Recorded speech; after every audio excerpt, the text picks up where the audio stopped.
College basketball fans, welcome back to the College Ball Show.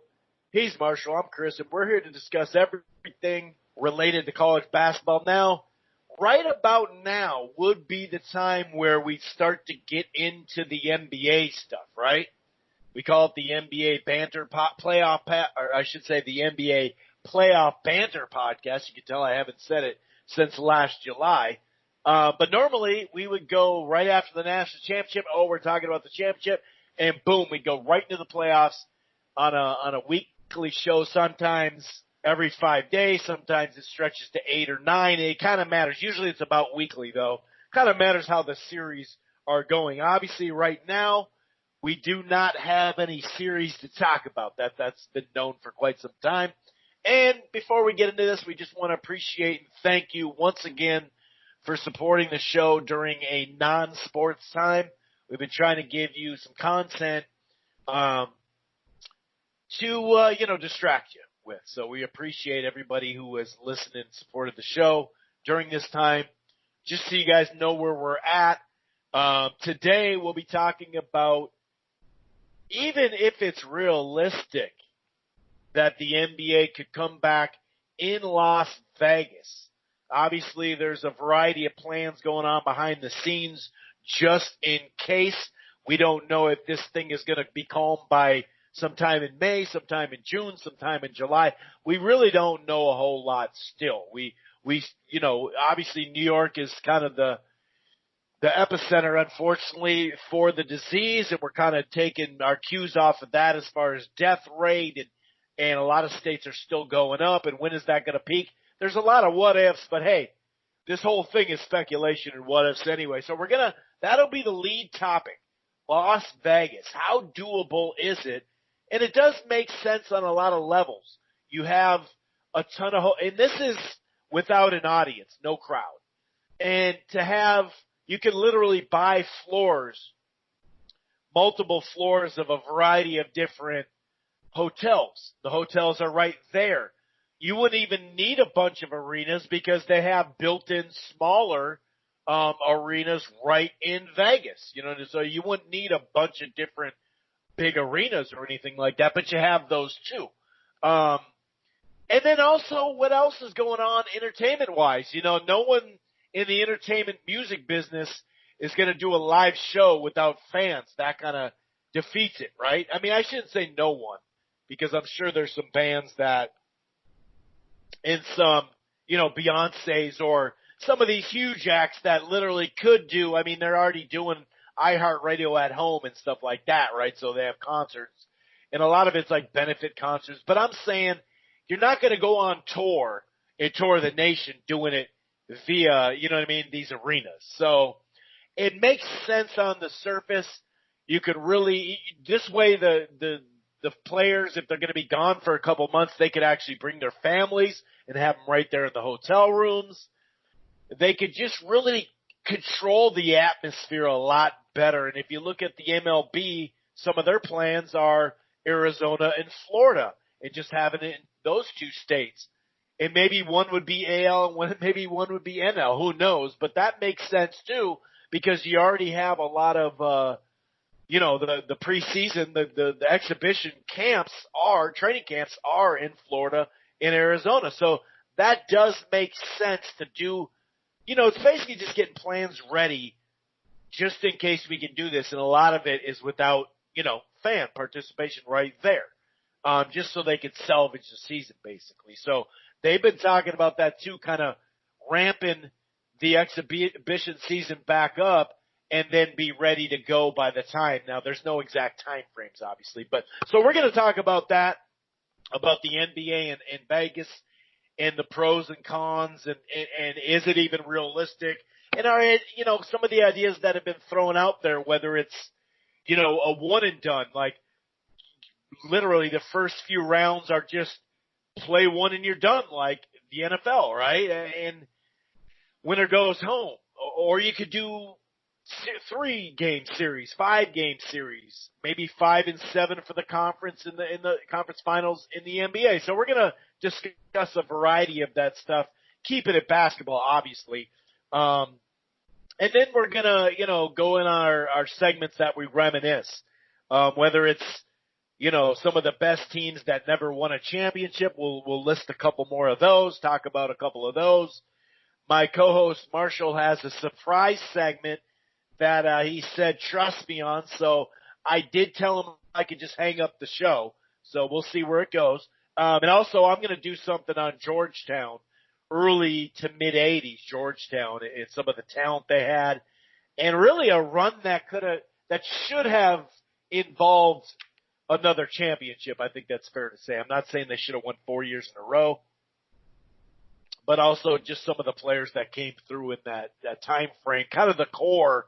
Even when you look at center position of Georgetown in the 80s, it's pretty disgusting. So we're going to talk about some other stuff too. But if this is your first time listening to the College Ball Show, thanks for joining us. It streams live right here on blogtalkradio.com/Rope-A-Dope Radio. It streams live at archives right on blogtalkradio.com/Rope-A-Dope Radio. But you don't have to just download the show from Blog Talk or listen to it in the browser. If you want to find the College Ball Show and listen to it on a variety of platforms, you can find it under the Rope-A-Dope Radio Podcast at Apple Podcast, iHeartRadio, Player FM, TuneIn, Spreaker, Stitcher, really across the board. We're also part of the Grueling Truth Sports Podcast Network, which can be found everywhere, including Spotify. You can use your Siri, Alexa through Spotify or TuneIn to find the platform. Why don't you head on over to thegruelingtruth.com. It's thegruelingtruth.com. They got a great sponsor over there, betnow.eu, with the promo code TGT. That's thegruelingtruth.com. It's basketball, football, boxing, baseball, everything in between. And real quick, one more thing that we're going to get to discuss in this Vegas NBA season potential. I got something for you. I actually use it myself. A lot of people, archiving shows, watching stuff during this, quarantine stuff. It's called AT&T TV Now. It's live streaming cable. So you have the 7-day free trial. And even when you start it up, the plans start as low as $60 a month. There's no annual contract. You can stream it anywhere. They have the cloud DVR. That's AT&T TV Now. It's live streaming cable. Now, not everybody in the country has quality internet. A lot of places, especially outside of cities, struggle with their internet. And, you can watch something on Netflix or Amazon that's on archive. That's going to be different than a live streaming program. You know what I mean? Or a whole platform, which is AT&T TV Now, the live streaming cable. If you have pretty mediocre to crappy internet, try AT&T TV. That's your normal cable platform. That's a growing platform, so it's not everywhere. It's here in Minneapolis, Minnesota, New York, parts of Florida, parts of Texas, parts of California, all the way up to Seattle, other places in the Midwest like St. Louis. Basically, you just Google it, put your area code in, see if you have AT&T TV in your area. Otherwise, AT&T TV Now, it's live streaming cable. Okay, I'm going to go ahead and bring in my co-host and just see how he went on this mid-April day. Hey, brother. It's pretty good day. I guess week number 4 or 5 now of chilling at home. But I mean, I've been running like a couple miles every day. This is probably the best shape I've ever been in. I guess it took me not going to work to start working out. For some reason, this is the best gym plan I've ever had, and I'm not paying a dime for it, which is kind of funny because I keep seeing on Twitter and Facebook like people who do go to the gyms and work out like religiously, like are freaking out because they can't do that. So I don't know. I'm oddly getting in shape now, but I'll take it. But on a sad note today, unfortunately, as I was chilling at home, the news came down that Karl Anthony Towns' mom passed away. So I know it feels like probably 2.5 to 3 weeks ago, he had that emotional message on SportsCenter. Right. I think from his Instagram or Twitter page that his mom had been diagnosed with COVID-19 or coronavirus. And actually, well, his mom and his dad. And the mom was was facing really tough issues. Unfortunately, that battle ended today.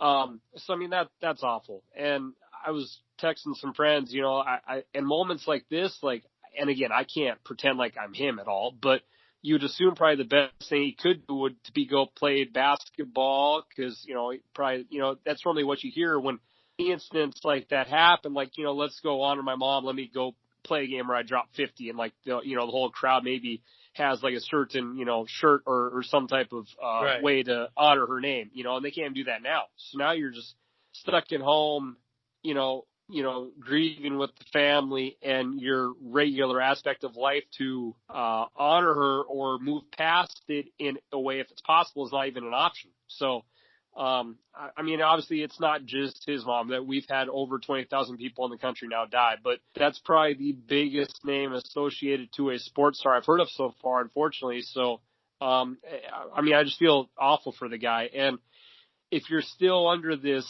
image in our country that, this really isn't a big deal and trying to downplay it, if you're a sports fan now, does this not get the point across to you? One of the best players in the NBA's mom died and she suffered trying to beat this disease for a couple of weeks. So, how many more cases do you have to see to, kind of have this sink in to realize how tough and unfortunate this whole thing is? So, not to start the show depressing, but that's just, it puts things in perspective, because I think a lot of times in our society, Chris, there are people that love sports, and sometimes sports is their only way of viewing things in a lens. And now you had it really affect the sport world of an NBA player who lost his mom due to it. So I think this, unfortunately, maybe opens eyes to even more people now who maybe still decided to be a little ignorant towards it. So sorry for him. I'm sure we have a lot of listeners in the Minnesota area from, being that where you live and I used to. So that's just unfortunate. And it's sad that they have to do that. And even the worst part now is, what kind of procession can you have to honor your mother? Normally, situation like this, you get a funeral, but nowadays that's really become difficult. So, obviously heart goes out to Carlton Towns, everyone else you keep seeing on Twitter saying, hey, they've lost a loved one. So on a positive note, to try to get back in the sport world that can be fun, the Jordan documentary is coming out soon. Yes, sir. I've been going around to different shows and different apps and everything. I've actually been finding some good television to watch, but being a sports fan, that is something exciting. We're going to see a huge documentary on Jordan, and it's better than watching players play video games or play horse. I'll tell you that.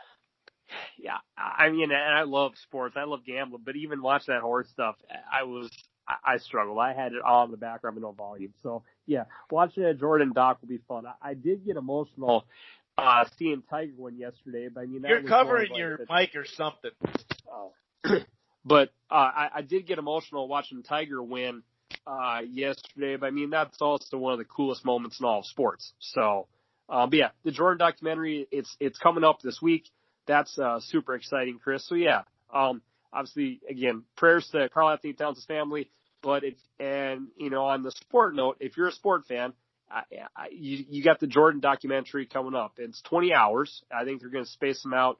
They're going to give you 3 to 4 hours a week for a month. So that is something to be excited about, because as you said, the horse thing, they're trying. I respect the NBA. They're doing all they can to try to give people a sport fix, but it just maybe wasn't the coolest thing ever. But again, I'm not going to complain and bitch. I've even saw guys in the NBA who are NBA players complain. It's like, dude, your league is trying to do something. It maybe didn't work out, but at least the league that gives you a paycheck is trying to do something to help out people during this time.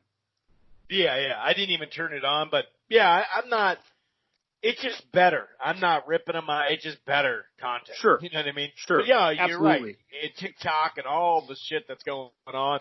I get it. I think that is a good idea, because there are, the NBA is big enough to where it has enough, hardcore fans that will watch that all day long and, I'm sure it gives people content for their, podcasts and blogs and Twitter accounts and all that. So that's cool. But yeah, we will see.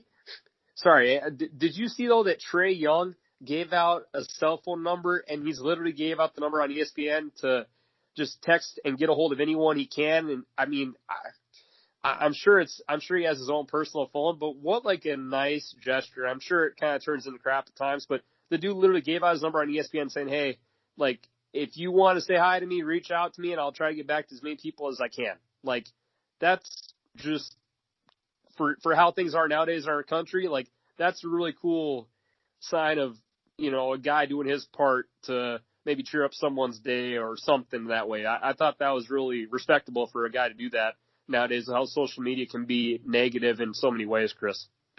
Yeah, actually, you know what? At the introduction to Jimmy Butler coming here, his introductory press conference, he gave out his number, and he just would answer it. He tried to answer as much as he could because there's so many calls, and he kept answering, saying something quick, hang up, answer, saying something quick. They had a video of him doing it later. Like, man, this is intense, But yeah, that is nice too. But let's get into topics. So anyway, that we will be part of our lead topic.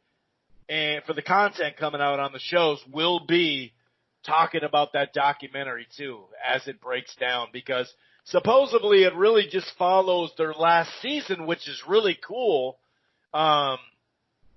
Just to see all the different things that they was going on behind the scenes, and it's such a you just remember that year, and also once the conference finals started playing out, or just the playoffs in general, but the Pacer team that really pushed them, because it's not like once Chicago started winning, they didn't really have 7-game series. You know what I mean? Once they started winning championships, it go to 6 sometimes, but there wasn't many. And that Pacers team really, I mean, the Utah series was damn good, and there was some good series, the Suns and even Seattle getting out early on them and losing ultimately, but I remember that Pacers. I actually watched Game 6 the other day. It's like, wow, I remember exactly where I was watching that. And then, we're not going to just talk about what we saw, but we're going to kind of go with the Bulls era.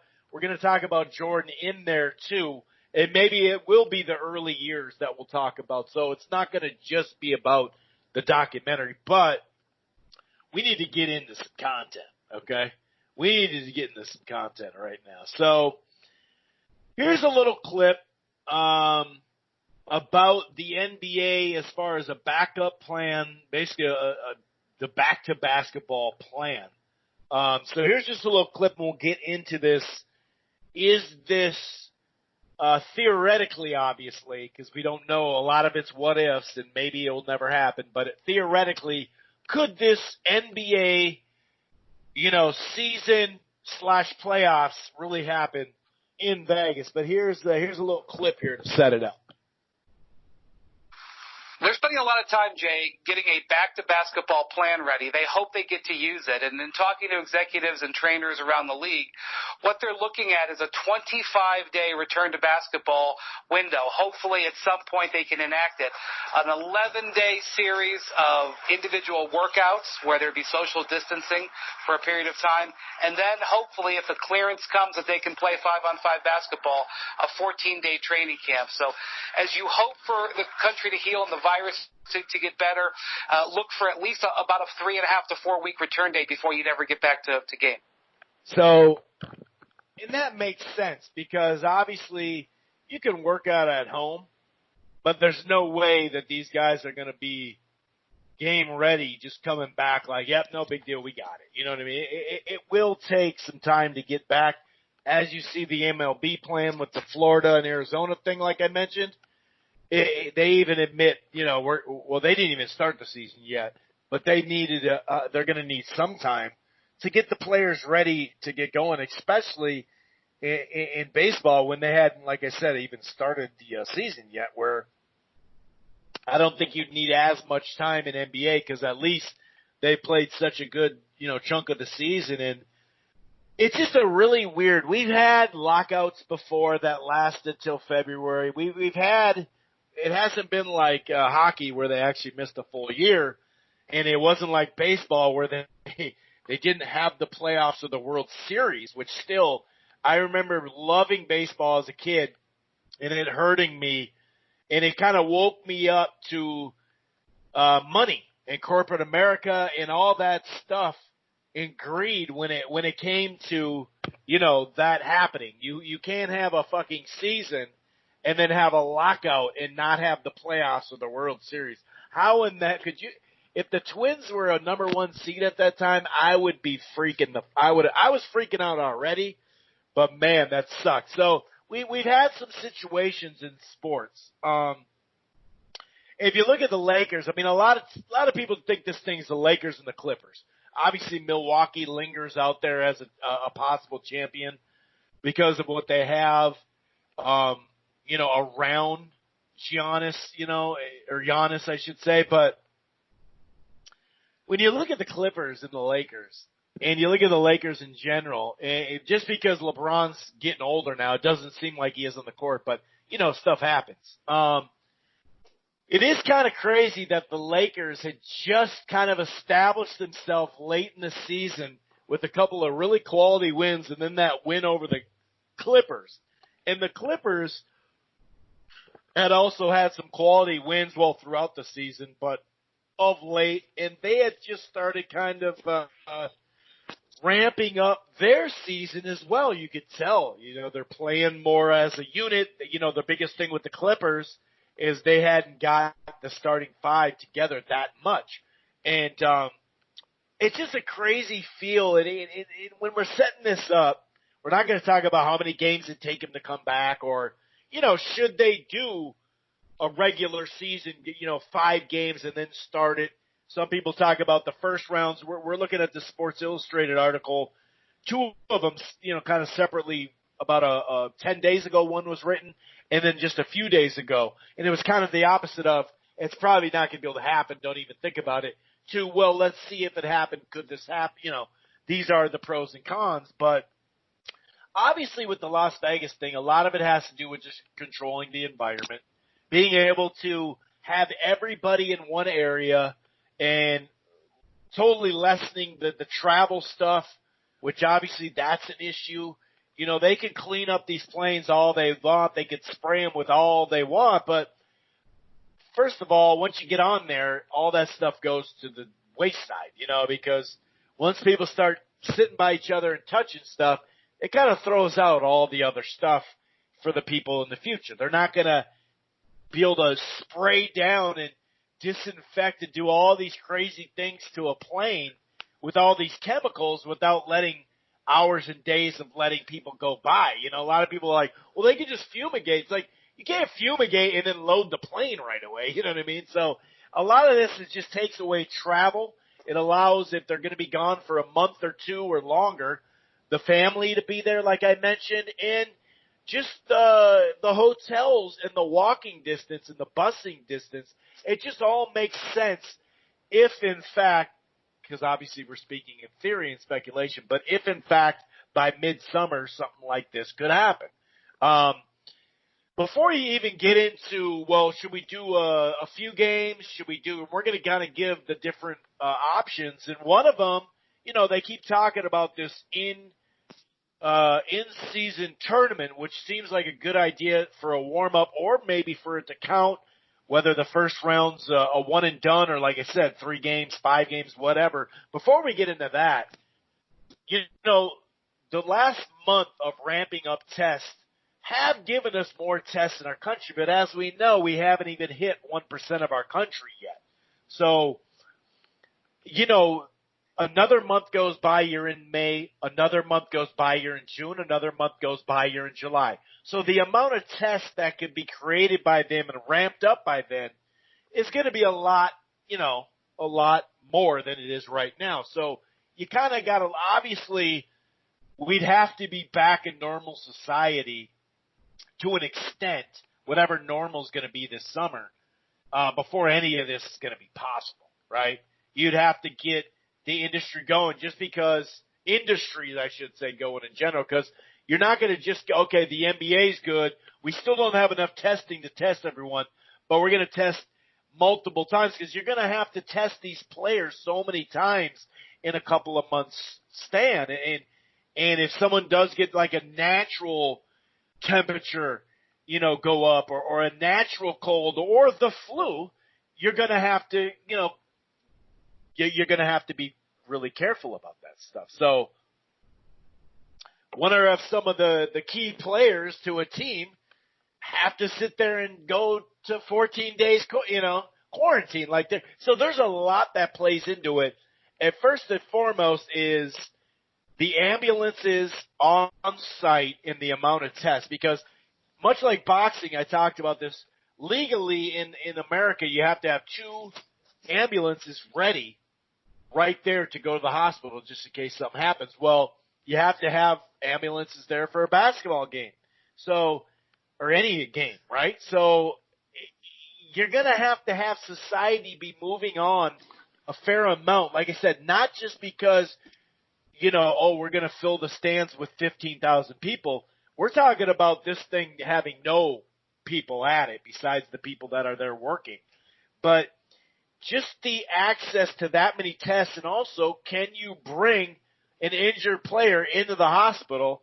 And are the hospitals in Vegas at the time or wherever else, we talked about Arizona and Florida for the MLB, are the hospitals still going to, are they going to have availability? And you can't stress out something that's already stressed out, so, and also stockpiling the PPE, all the protective gear. By the time July comes, unfortunately, some of that stuff is going to be made when we won't need it as much. Maybe, maybe the peak will already have happened and now they have plenty of material, but we really needed it. That's for a different show. But we also got to remember the stockpiling of tests and PPE will be a lot better come, let's say, July than it is now or it has been in this last month. Now, let's talk about getting to the actual playoffs. Are you in favor of playing a few games, 5 games, 10 games, finishing the season? Or do you want to jump right to the playoffs? Or, like we talked about off air, which I thought was a good idea, maybe a warm-up would be that, theoretical thing that they're even talking about maybe next year is an in-season, and maybe this would be Christmas time, but an in-season tournament. What are your thoughts here? Do we want to add the top 10 on each side, giving the 9 and 10 seed a chance to get in? Because the bottom 10 can't get into the playoffs anyway if we played them all. So I don't think any of those teams should get in. But what are your thought processes? Sorry about this long-winded. I just wanted to set it up properly. My other stuff won't be as long-winded. Although, I like to talk, so who knows. What do you think here? Do you think we should just do the tournament to get going, and then that should get maybe the A seed in? Or how do you think all this should play out? Because to play 1 against 30 and 2 against 29, especially if it's a one-and-done situation, you can't be having a 17-team winning team like the Timberwolves beat someone in the top thing and then they get the playoffs. What are your thoughts here? Yeah, I think that obviously you got to adapt to the situation, and there are teams right now who would have a legit chance of making the playoffs who aren't currently in. If you're a Memphis Grizzly fan, I like them just because I listen to a lot. I like the guy that kind of runs a podcast for them. But anyways, they're a team that's currently in. But if you played the remainder of the season, there's a great chance they could lose out, and maybe Portland or New Orleans could take the spot. But with the time circumstances as they are, we really don't have time to do that. So I think you could just obviously go into the playoffs.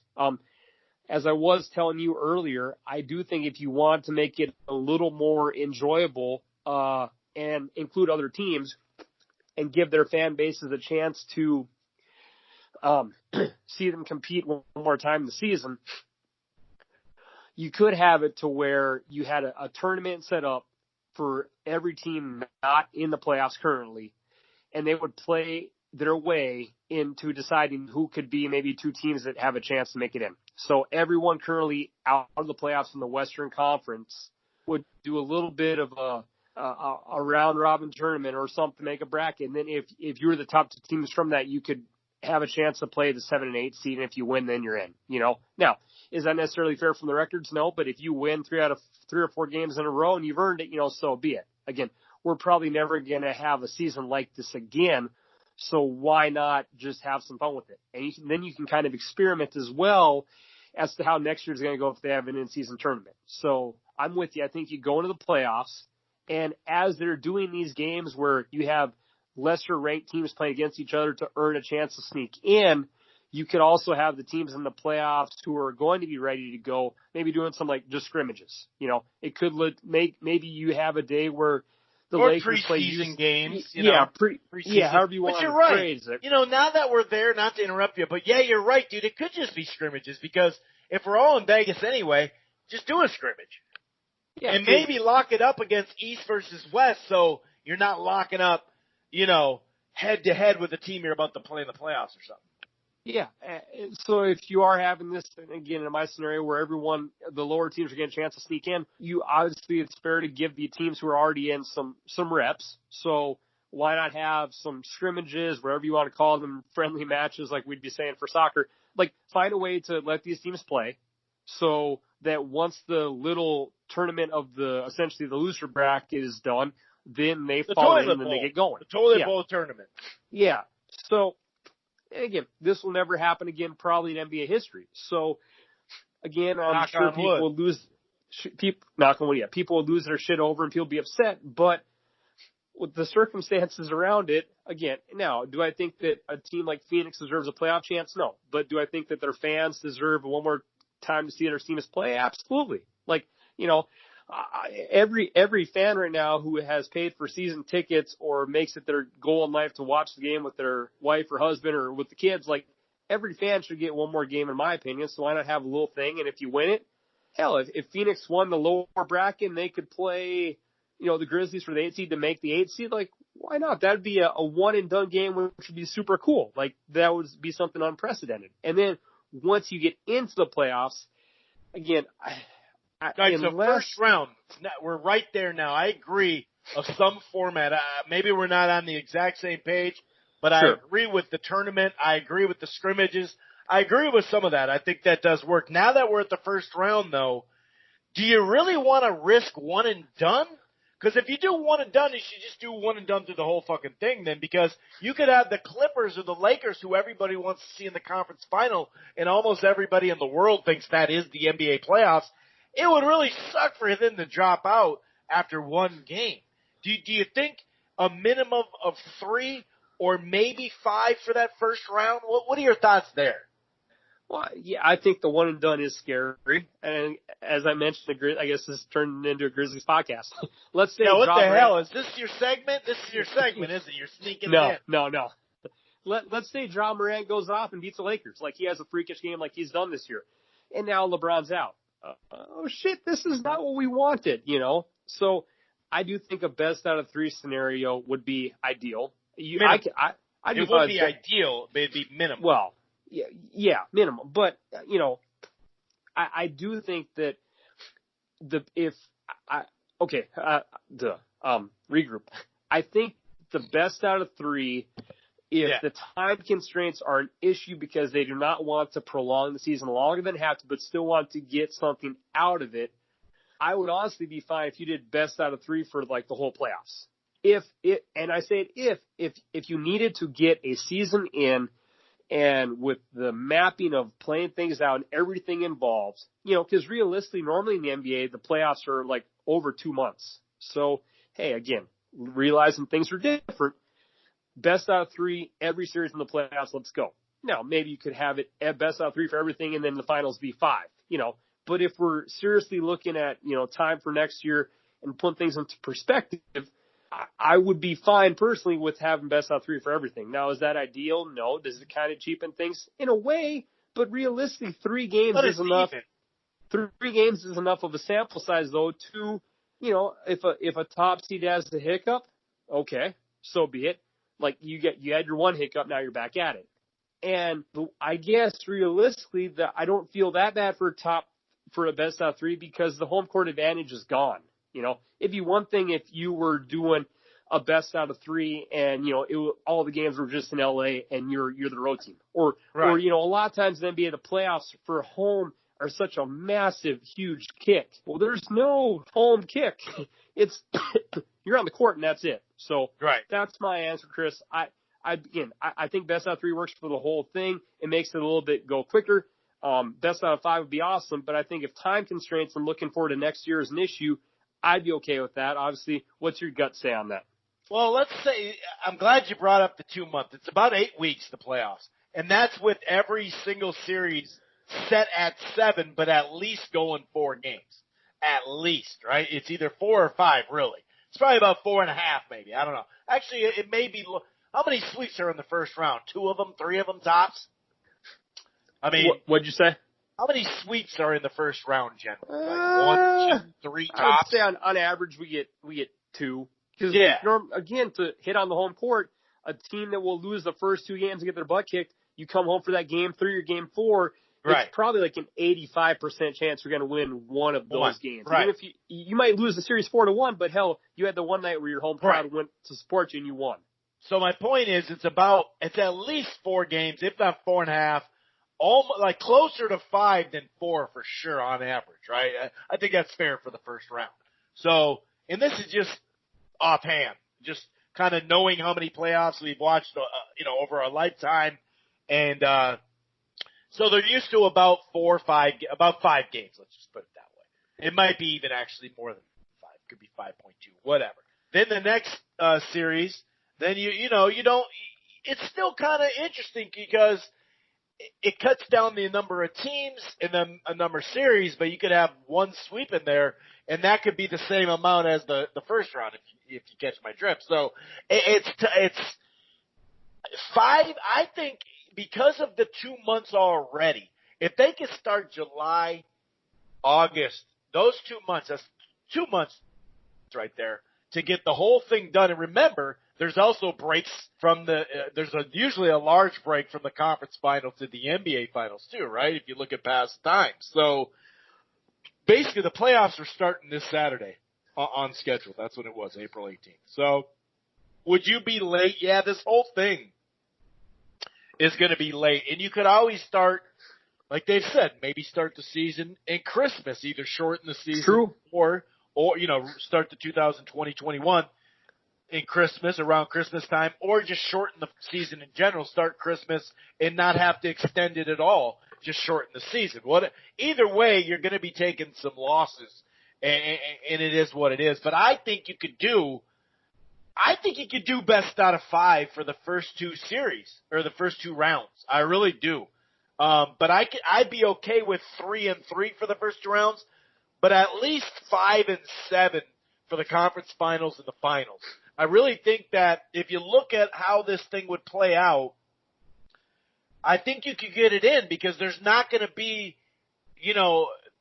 college football has that week before thing, the week 0 and all that, and that's great, and it's going to get more popular. Miami, Florida got talked into it, and they were pissed off that they had to do it, actually, the way the season went, but that's the 22nd is what I'm trying to say. So the 29th, really that Thursday is when it kicks off. The 27th is your first weekend of college football. So you're not really even playing too deep into that. And it's not till the 10th or the 3rd or whatever that football starts, the NFL. So when you look at it, you're like, I think if they've already finished a full 7-game series potential in each of the 4 rounds, I think they could do this. And remember, the reason why I think 5 and 7 is doable, I think 5 is doable for the first 2 rounds, but I'd be okay with 3. But I think 7 and 7, or like I said, 5 and 5, if the first 2 are first 2 rounds are 3s, I think they can pull this off. Another thing to think about is they can go every other. There's no traveling. You don't need that extra day to go home. You can still get, first of all, they're getting rest right now as far as game leg rest. You know what I mean? Like body, overall, mental. They're getting a rest right now. So if you can get these guys back into shape, they're going to be pretty fresh for this playoff run. So if, you can give them a night off, just go every other day, then you don't have that 2 or 3 day gap in between. And then you wouldn't have to have that 3-day gap, which, it's like a Monday, Thursday, Monday for the finals. You wouldn't even have to spread it out that far. And that's what you got to think. We do that stuff already and we get it done in 2 months. So if they can get it up and running by July sometime, I think it's doable, and I think you can do 5-5-7-7 for all 4 rounds, man. Yeah, that's fair. I guess just for me, I would just be happy with 3-3. I mean, just if I could see basketball, and if they say, hey, we're doing best out of 3 for the sake of just time, I'm good with it. Now, in a perfect world, sure, I would love to get the 5-5-7-7 as you suggest. I think in a situation like this, at least this is my opinion, which does not affect Adam Silver at all, I think they're going to want to give the fans something, but also want to map it out to where it can be done as soon as possible. That's just me, so we disagree on that a little bit, but we both want to see basketball. And if you are curious as to why the NBA is mentioning starting in Christmas and weren't sure, it's because they don't want to fight with the NFL and not fight literally, but not want to compete for ratings because as many people as love different sports in our country, NFL currently is still king. So if you're trying to rep LeBron and Kawhi and all this stuff next year in October, November, you're going to get shattered. Like it's not that time. So why not get going when NFL essentially is in playoff mode and you can start your season going again. And then maybe next year you just have a 52-game season or something to that effect, So yeah, I'm with you. I hope they find a way. You mentioned all the medical reasons at first, which obviously all fair and valid points. We'll see what happens. But, again, just looking at this outside of the virus itself, this is a billion-dollar company. And I think they're going to try and find any way possible to get this done while also keeping in perspective of people's health and livelihood. I think Adam Silver, for all we know, is not a guy like, for example, for Dana White and whatever. I'm not the biggest UFC guy, but I think he literally is wanting his sport to continue no matter what. At least that kind of is the perception of having a fight island and all this stuff. And he had to have people from Disney and ESPN who said, we're the high execs tell you, dude, no, take a break. Right. So I think Adam Silver is going to do all he can to get the sport back when he can with crossing the T's and dotting the I's and making sure that he's not putting his sport above the health of other people in our country, because we had people bitch at NBA when they had players getting tested, But I think we're going to find some way. And I think the biggest thing, at least for mine to kind of wrap this point up, is once one sport gives this a shot, if they can figure out some type of system, then we can go from there. If baseball does start playing games in June and it works in Arizona, then boom. Okay, what type of methods are you using? What are you doing for travel and transportation? Right. Because the MLB is looking at having, a season in June.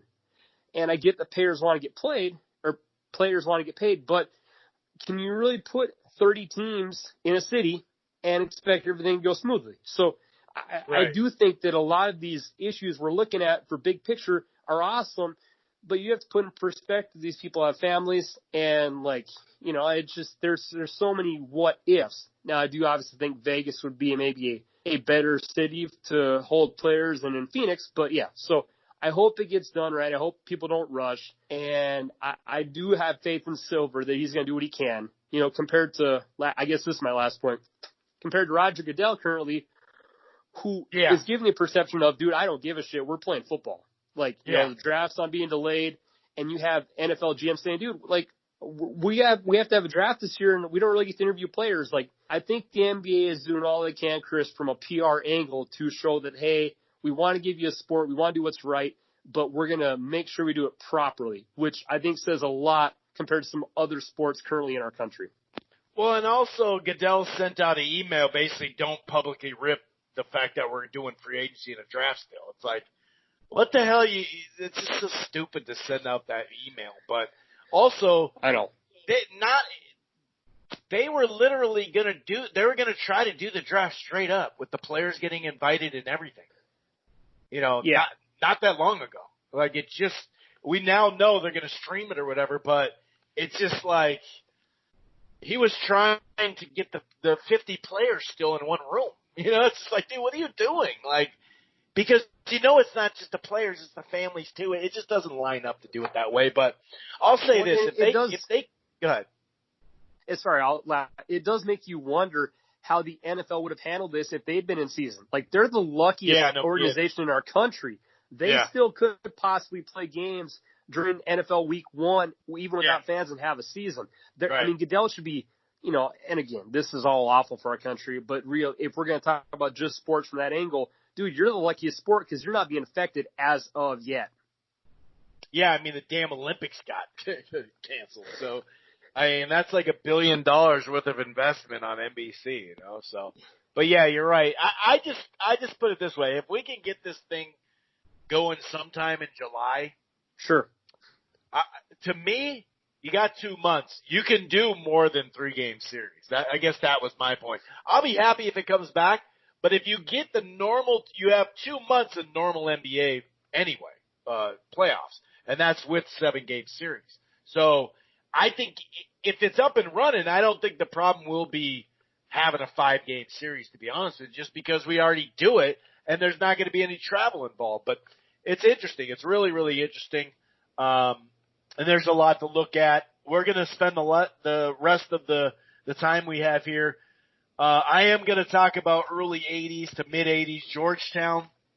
We're also going to go over a couple more of those teams that didn't cut the NCAA title net down that should have, that had that just great teams. You're like, how in the world didn't you? But I'm going to go ahead and pass it off to my co-host and show ultimate trust in his segment. It's a blind segment. I have no clue what he's talking about. And just know I can shut it down. No, I'm kidding. All right. This is a 6-question college basketball trivia segment. Oh, here we go. Here we fucking go. He knows the answers. I don't. And you know how he already did the test. He already did the test. It's the imaginary beer tab you have with your boys, dude. However many questions you get right, I'll buy you that many beers next time I see you. So, Chris, I'm a man of my word. However many of these you get right, I will buy you. Now, is this for both of us or just me? Just for you. Oh, that's weak, dude. Why would it just be me? Why wouldn't we blindly do both of them? Well, next week you may give you a quiz because I want to come up with these on my own and not let you know. So just kind of just a blind fun quiz. All right, go ahead. All right. So first question: what player was the only college basketball player to ever accumulate 2,000 points, 300 steals, and 200 threes? A. Pete Maravich. B. Juan Dixon. C. John Wall. D. John Stockton. Again, the only guy to ever score 2,000 points, 300 steals, and 200 threes. I'll read the answer one more time. Right? Just for their college time. Yes, sir. I'll read the answer one more time. So 2,000. 2,000 points. Okay. 300 steals. Okay. And he hit 200 threes. Again, your possible answers are A. Pete Maravich. B. Juan Dixon. C. John Wall. Or D. John Stockton. I'm going to go B. I'm going to go ding, one. Ding. I owe you a beer. Juan Dixon won for me. I like this game because I got one right. You're on to question number 2. The only reason why I did that is because I figured it would be like kind of a trick question, like one doesn't seem to exist, like it shouldn't be there, but hey, wow, it is him. I threw in Stockton because I thought Stockton would be a good fake answer, but you looked past it. All right, I almost went there. I owe you one beer. One of these teams is in the top 9 for most wins in college D1 history. So one of these teams has recorded the top 9 wins ever in D1 history. The other 3 answers are wrong. Okay. Okay. 9. Top 9 most wins ever for D1 hoops. First answer: A. Villanova. B. Florida. C. Temple. D. Indiana. I'll read them again. One of these teams is top 9 for most wins ever. The others are not inside the top 9. A. Nova. B. Florida. C. Temple. D. Indiana.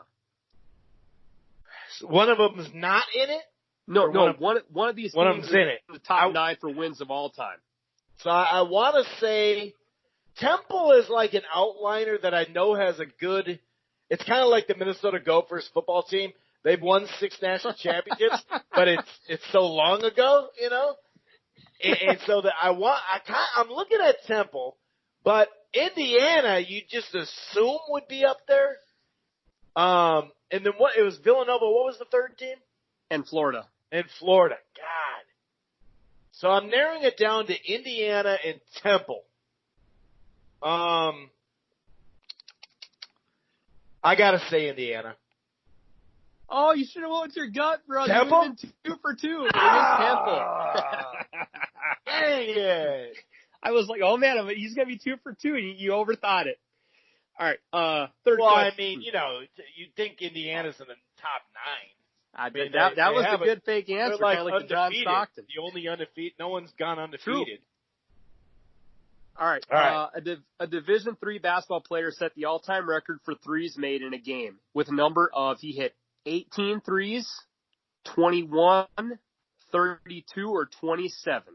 A D3 basketball player's record for most threes ever hit in a game.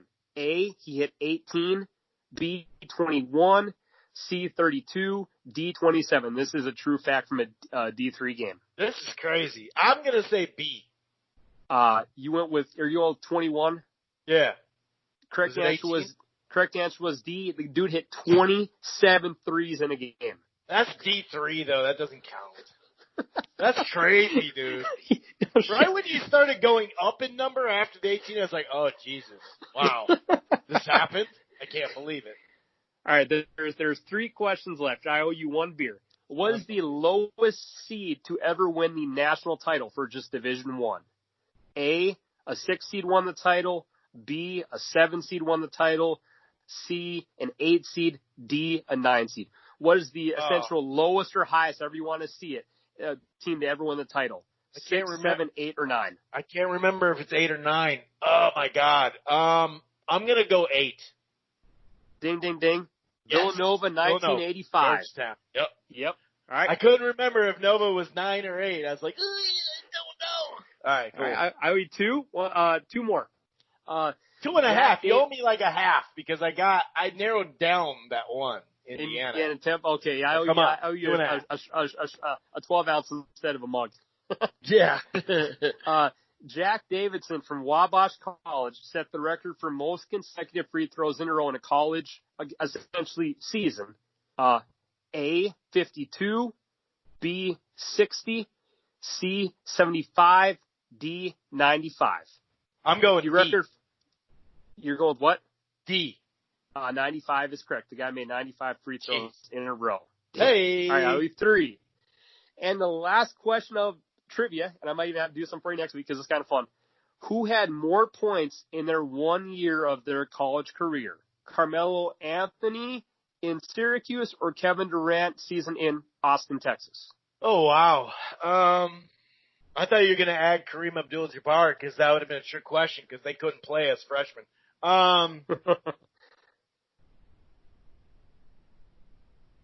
Man.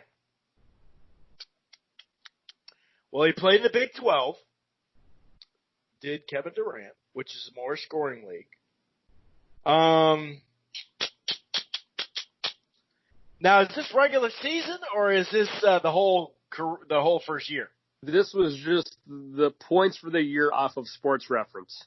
Because you had a guy in Durant getting knocked out, I believe, in the round of 8. Or was it 16?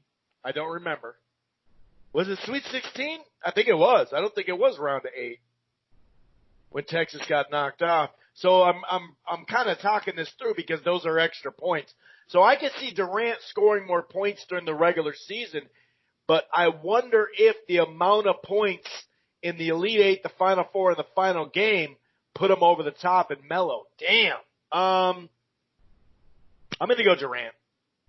Hi, you're right. That's another beer. Melo had 778 points in that year.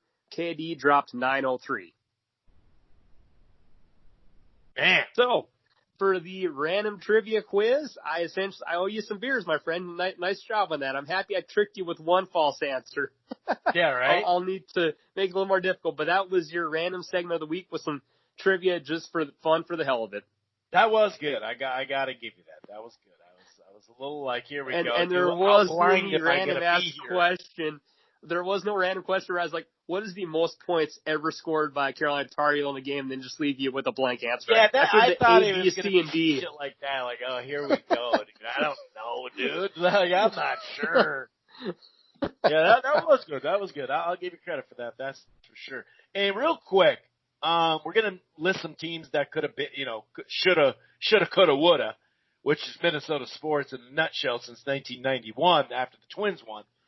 But this is right around the time, you're a kid, once you're 3 and 4 and 5 and 6, and you start to remember minor little things that kind of stand out. Like, I can't remember watching the full game with Georgetown and North Carolina. I remember the game. I remember the lead up a little bit before, and I remember the shot, right? And I also remember that dude throwing the ball to Worthy, thinking his guy was in the backcourt still with him. And the game was over.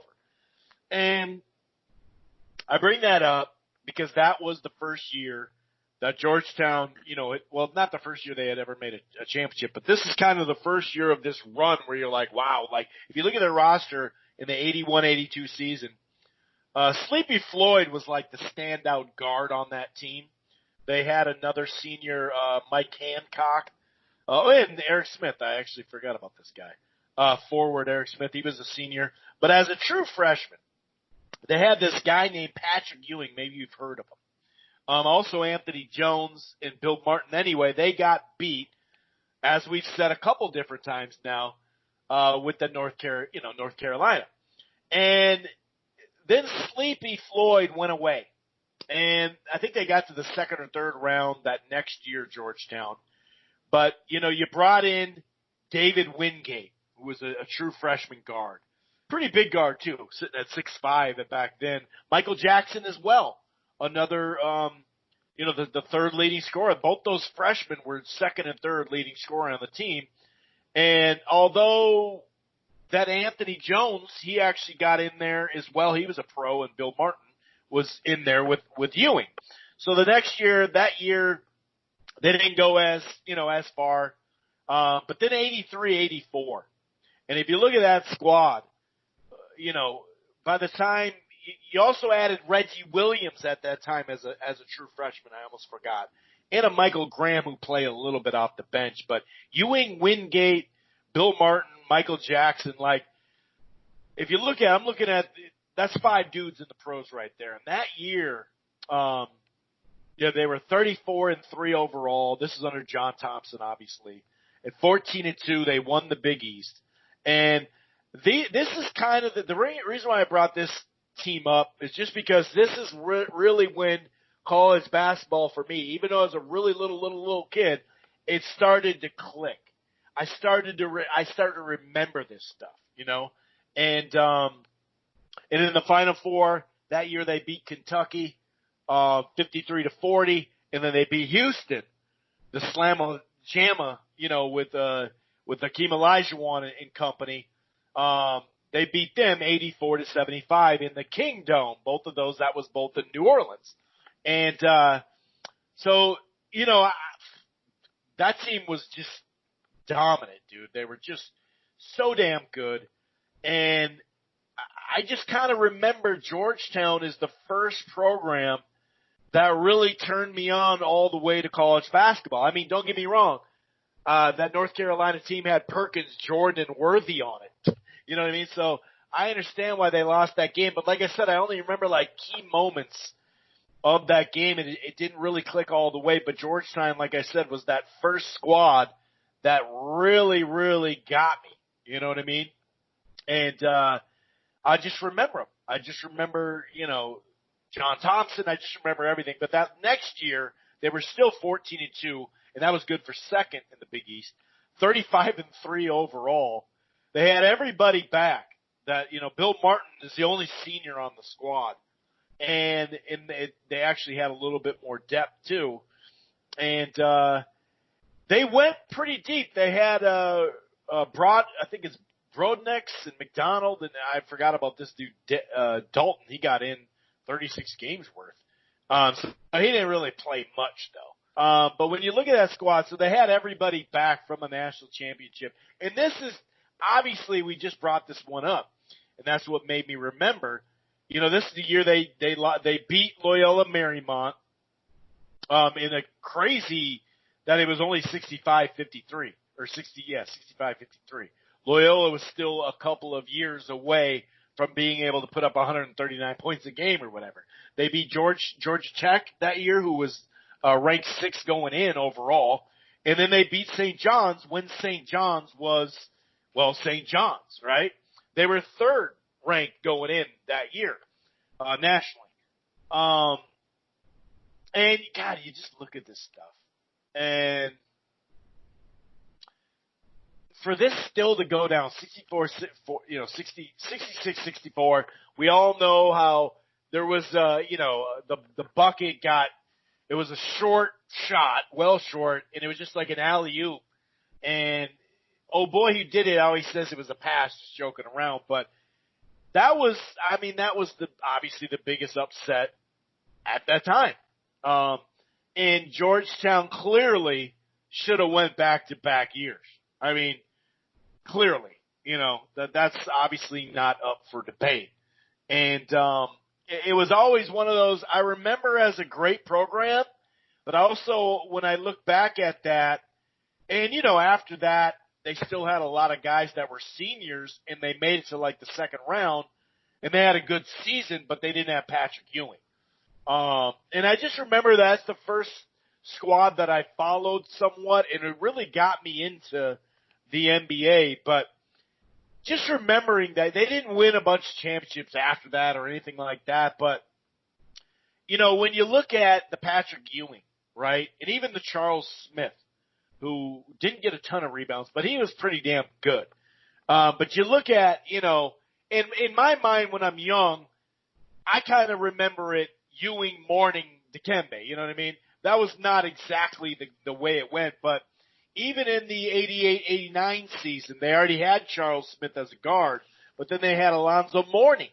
And then on that same squad, I believe he redshirted that year. I'm not totally sure. But they had Dikembe Mutombo, too, dude.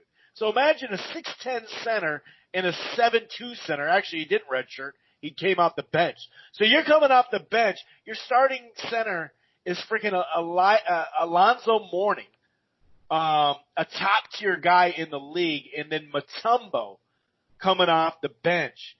And then that's, the very next year, you basically are playing with 2 centers, and you're playing Mourning and Mutombo in the same damn lineup. So just kind of looking back at Georgetown, and they kind of got me all the way in. I remember Indiana. I remember Danny Manning with Kansas. I remember a bunch of players and teams at that point. But obviously, Georgetown, because of the time frame, that was a team that really stood out to me as the squad that kind of turned me into college basketball. And like I said, it's tough to mess with that center run, dude. You know what I mean? It is really tough to mess with that center run. Did you want to get into a couple more of these teams that never made it, or should I list a couple? Yeah, I can do that as we wrap this baby up. And just speaking for one of the first teams I kind of remember, I was born in '84, so I was like getting into college and stuff in the early '90s, kind of middle '90s when I started remembering. But for mine was the UCLA run when it was like Tyus Edney, and the O'Bannon brothers. Like I remember that. I thought Toby that was Bailey. pretty badass names, badass dudes. They had like the cool, shiny jerseys. Like that was kind of my first, I guess welcoming into the sport of college basketball with the UCLA run that they had. And obviously then I kind of trickled into Carolina. That was so about 5-6 years after you, but same kind of idea. Right. Yeah, exactly. And yeah, as Chris said last week, we went over the top 36 teams on sportingnews.com to never win a title. Again, I think when the people on this website did this list, they were looking partly into how good of a regular season record you had and then what your team was. And it kind of felt like the 80s and on is basically what it looked. Because there are some teams back that probably should be on this list. Yeah. But for example, as we mentioned last week, there was a Kentucky team ranked at number 20 who you had John Wall, Boogie Cousins. We actually talked about them losing to West Virginia on last week as well for one of the games I always remember.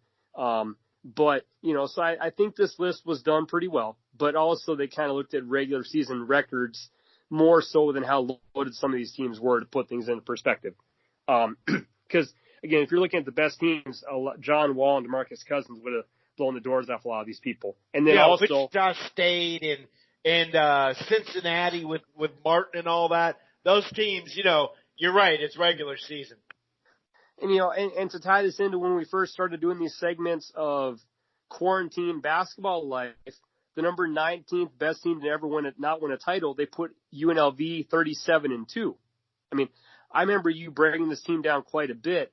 If you went 37-2 and you averaged 92.5 points a game, you were probably better than the 19th team to ever not win it. But anyways, just kind of do this for fun. Obviously that UNLV team was pretty special. And I kind of wish that they would get back to being really good again. They've had years with Lon Kruger at times, but it really has been quite a bit since UNLV was a dominant team. It kind of makes you wonder, maybe the recruiting draw is not quite what it should be with living in Vegas. But anyways, and they did cheat to be that good too. So let's not forget about that part.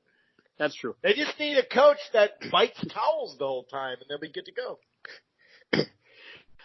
Number 18, this kind of ties in as we're kind of tying this all together and what we've been doing the past month. They had the 93-94 Tar Heels, obviously with Jameson on there. That was a pretty talented team. Again, at 17, as I mentioned, they put Wichita State. Now, if you remember that year, they were undefeated. Like, obviously, hell of a year. Congrats. You made a great run. You ran into Coach Cal, which obviously wasn't the best draw for you. I actually remember watching that game in San Diego, and they lost 78-76. But were they the 17th best team ever? No. Did they have a magical run during their season? Absolutely. Because there's a very short handful amount of teams, Chris, that ever have gone through a regular season undefeated. Even if your division isn't the most, loaded Big Ten conference ever, it still takes a hell of a season to not have a game where you decide to slip up. Yeah, no doubt about it. Another one, 22, is Duke, 2005-2006. They were 32-4. Florida won it that year. They had J.J. Redick, my co-host's favorite player of all time. Just kidding.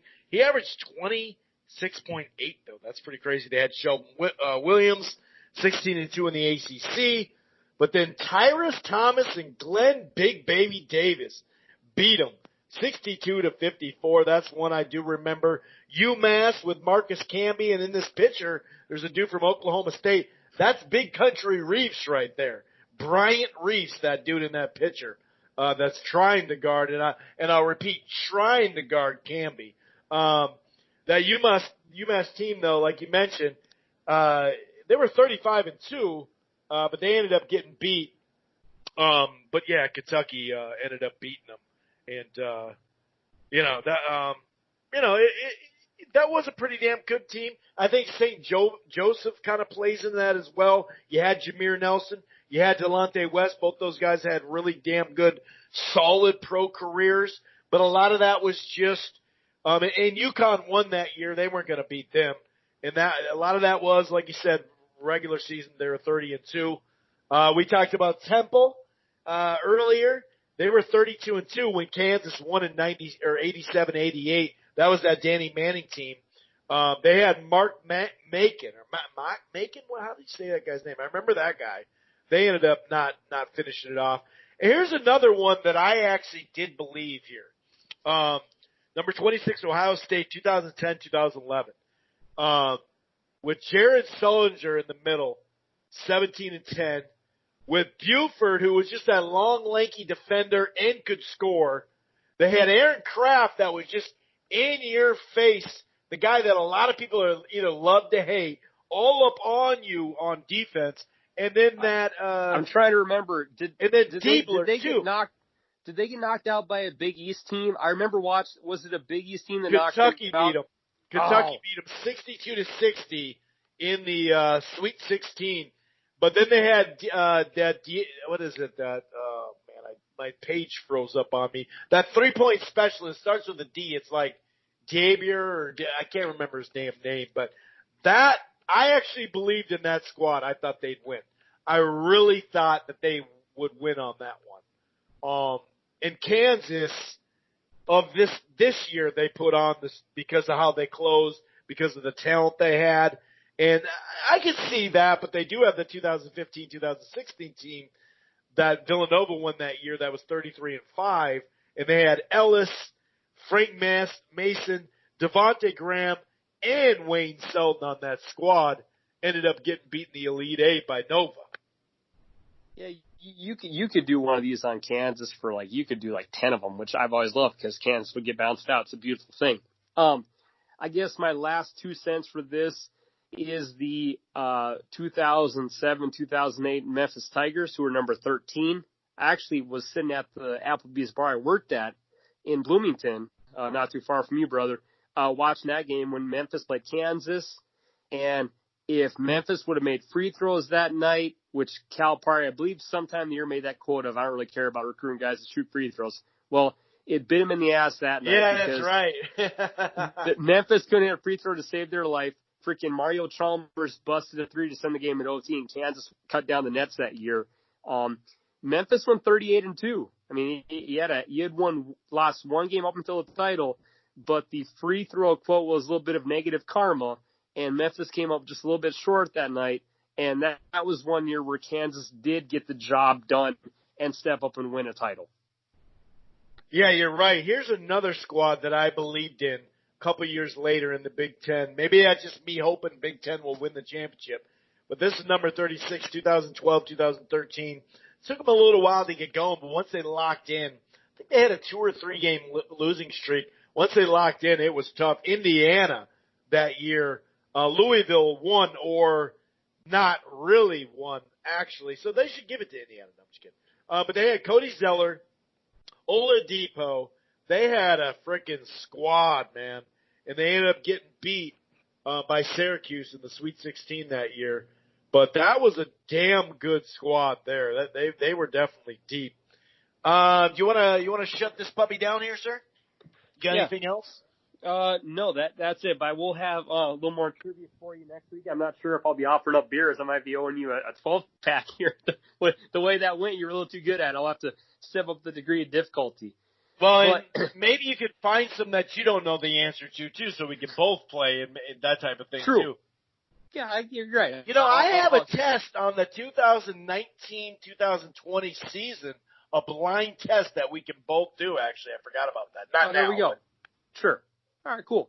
Well, we'll do that. We'll be able to talk about Jordan next week. We'll have some fun with the quiz. We'll obviously just be – I'm sure we might even get a couple more bits of news. You never know. Obviously, with all this stuff going on, things are changing quite a bit as we go. But yes, as we will be back next week, again, as I always say, stay safe and healthy. I always say that in this podcast. Now that means a lot more than regular. So stay inside, go get your groceries, go for a run, and make this as mentally as peaceful for you as you can, and try to get in, some runs or FaceTime with family or do something. Try to stay positive, and we'll do our best to give you an hour where you can just relax and enjoy and listen to a podcast about sports with two guys that are trying to do their part. So until then, have a good week. The boys are out.